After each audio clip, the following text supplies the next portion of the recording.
And to talk more about this, I welcome here in our studios Hussam Berkan, PhD candidate of International Political Affairs.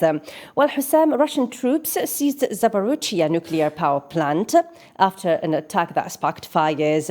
What would we know, or what should we know about this nuclear power plant? Thank you so much, Nadia, and thanks to our distinguished guests.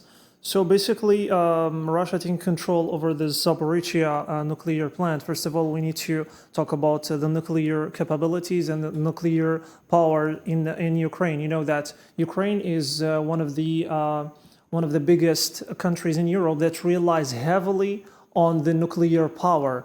Basically, Ukraine has 5 nuclear power plants.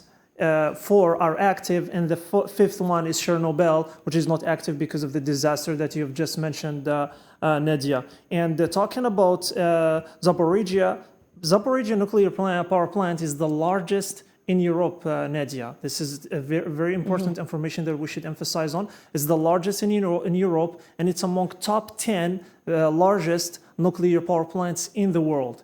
And as I've already mentioned, Ukraine relies heavily on nuclear power. And this nuclear power plants, the capacity of this nuclear power plant is about 6,000 megawatt, which can basically power about 4 million houses in Ukraine. So, and there's also another information that we should emphasize on, which is that this nuclear power plant was built by the Soviet Union. And Russia taking control over it right now, maybe it's sending a message to Ukraine that I've taken control over 2 of the most important nuclear power plants in your country. The first one, Chernobyl, so symbolic, and the second one is the largest that was built by the Soviet Union. The question here that we should emphasize on also, Nadia, is that why Russia is doing this? This is the question that we should focus on, and the answer is there are actually 2 principal reasons. The first one is in any war or in any military operation, you should cut the supplies of energy over the other, and this is super important. Russia basically now is controlling this the largest nuclear power plant, so Russia now is in control of the energy supplies. And the second one is for security reasons, because you know, Nadia, in any war accidents happen, and if there was like any accident that happened, and yeah, it could cause a disaster. Any accident or any mistake would cause a disaster, and this is what world leaders were saying. They were accusing Russia and Putin of nuclear terror, and they're saying that you're putting a whole continent in danger. And or probably the whole world in this case. Exactly, but like Europeans currently are so afraid of this, because if anything happened, you know, the radiation cannot stop.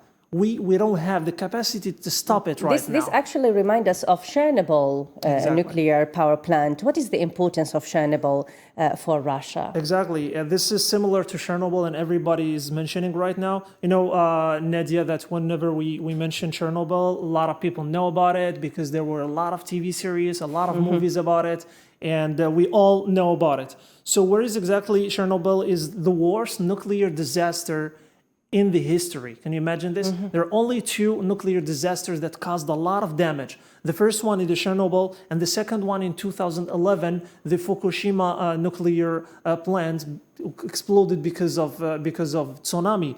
And there is a scale that we use in order to measure the severity of the disaster. It's called the International Nuclear Event Scale. Chernobyl has given number 7, which is the maximum of severity. And this is why the world currently is so afraid of another accident, another disaster that would cause a lot of harm in terms of casualties. It is something that we're afraid of, and everybody is afraid of. The other thing is why it is important, Chernobyl, because Chernobyl is located in the north of Ukraine, just in the borders with Belarus, which is ally of Russia. And taking control of Chernobyl means that, because of the disaster, the area is empty. Nobody lives there. It means that the space and the area is empty. It means that the Russian troops can move freely. Nobody can intervene. And the other reason is that this place is empty, and also it's the nearest to the borders with Belarus. It means that this is the nearest way that the Russian troops can take in order to take control over the capital Kiev. It's the nearest path toward the capital Kiev.